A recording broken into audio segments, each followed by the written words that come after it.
ऊर्जा मंत्री भाजपा नेता श्रीकांत शर्मा ने विपक्ष पर किया प्रहार। बुआ भतीजा और कांग्रेस में नहीं कोई दमदार, जनता ने दिया इंडिया गठबंधन को नकार। मथुरा वृंदावन के विधायक और भाजपा के वरिष्ठ नेता श्रीकांत शर्मा ने मल्टी न्यूज से बातचीत में कहा कि विपक्ष को जनता ने नकार दिया है। जनता मोदी जी के साथ है और दुनिया में भारत की मजबूत छवि कायम रखने के लिए केंद्र में मोदी सरकार जरूरी है। मथुरा में आए और प्रबुद्धजनों को सम्मेलन को संबोधित किया, क्या कुछ संदेश दिया और क्या अपील की उन्होंने? विकसित भारत मोदी की गारंटी, विकसित उत्तर प्रदेश मोदी की गारंटी और विकसित मथुरा मोदी की गारंटी। डबल इंजन का फायदा यह है कि प्रधानमंत्री मोदी जी ने उत्तर प्रदेश को 17.9 लाख करोड़ दिए और ये जो सर्वांगीण विकास आप देख रहे हैं ये सब पैसे से हुआ है। 10 साल में हमने गांव गरीब तक योजनाओं को पहुंचाने का प्रयास किया है और जो संकल्प था जनसंघ के समय उस संकल्प को भी पूरा किया है। हमारा संकल्प था 370 हटाएंगे जब हमारी पूर्ण बहुमत की सरकार आएगी। हमारा संकल्प था कि राम मंदिर बनेगा, जहां रामलला पैदा हुए वहां रामलला विराजमान होंगे।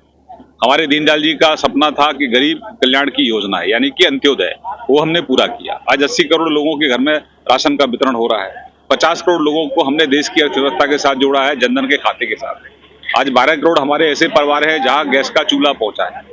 लगभग 11.5 करोड़ से अधिक ऐसे परिवार हैं जहां हमने शौचालय बनाए हैं। 4 करोड़ ऐसे घर हैं जहां हमने पक्की छत बनाने का काम किया है और उसी के साथ साथ जहां टेंट में रामलला विराजमान थे आज वहां भी दिव्य और भव्य मंदिर का निर्माण हुआ है। केवल देश में नहीं, विदेशों में भी, यूएई में भी मंदिर का निर्माण हो रहा है। तो ये तमाम लोगों को हमने संदेश दिया है जो हम पर कहीं ना कहीं हमको कम्युनल कहते थे, आज उनको भी संदेश है। और हमने विकास भी किया है और हमने तुष्टिकरण नहीं किया, हमने सबका साथ सबके विकास को नीचे चरितार्थ किया है। तो इस समय मुख्यमंत्री जी ने यमुना जी को लेकर भी बड़ी बात, ये भी संकल्प है हमारा।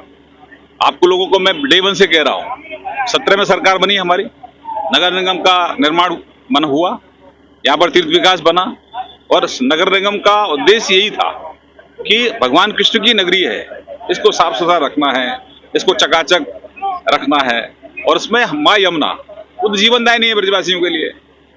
और आज भी मैं कहता हूँ इसको कि माँ यमुना का जल भगवान कृष्ण के स्नान योग्य होए और यमुना भक्तों के आचमन के योग्य हो, ये संकल्प हमारा है। और यमुना भैया कृपा करेगी, हमारा संकल्प बहुत जल्दी चरितार्थ होगा।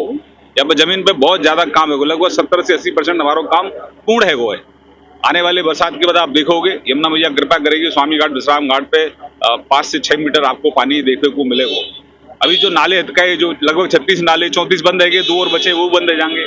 तो पहला संकल्प हमारा जी है कि यमुना में जो दूषित पानी जा रहा है बाहर रोको। हल्ला तो बहुत मचाते लोग, लेकिन घर में से जो गंदो पानी जा रहा है बाहर रोको, प्रावधान कब ने ना करो, वो भाजपा ने करो। और वो तब जब 17 में हमारी उत्तर प्रदेश में सरकार बनी, 14 में हमारी केंद्र में सरकार बनी। तो समय तो लगे, ये समस्या कोई आज की नहीं, 17 साल पुरानी समस्या है। अब समस्या पे हम लोग काम कर रहे हैं। समाधान मतलब मोदी, समस्या मतलब कांग्रेस। मुख्यमंत्री जी ने एक बहुत बड़ी बात और कही, कुंज गलियां इंतजार कर रही हैं, भगवान श्री कृष्ण भी अपने मूल विग्रह पर होली खेलें भगवान रघुवीर की तरह, क्या कहेंगे? तो हम तो गाँव में ही है कि मथुरा की कुंज गली में होली खेल रहे नंदलाल है। ये तो देखिए, हम लोग सब भारत के संविधान में आस्था रखने वाले लोग हैं और ईश्वर हमारी आस्था ही है। हमारे जितने इष्ट हैं उनके प्रमुख स्थानों को मुगलों ने आके तोड़ा और इस संस्कृति को नष्ट करने का प्रयास किया। लेकिन अब ठाकुर जी की कृपा है, अभी तक मेरे और आपके बच्चों ने, मैंने और आपने दोनों ने विध्वंस का इतिहास पढ़ा कि हमारे अयोध्या में हमारे रामलला के मंदिर को तोड़ा, मथुरा में हमारे कृष्ण जी के मंदिर को तोड़ा, काशी में हमारे बाबा के मंदिर को तोड़ा, कितने मंदिर तोड़े। लेकिन अब सृजन का इतिहास पढ़ेंगे। एक बार नाम सामने आ रहा है, वो तो देखो, अभी तो भाई देखो, हमने किसी के बारे में कोई टिप्पणी नहीं करनी है। ये कांग्रेस को अपना अधिकार क्षेत्र है, कौन है वो लड़ावे, कौन है ना लड़ावे, हमारे तो सब तय है और कांग्रेस का कोई विचार अब है नहीं।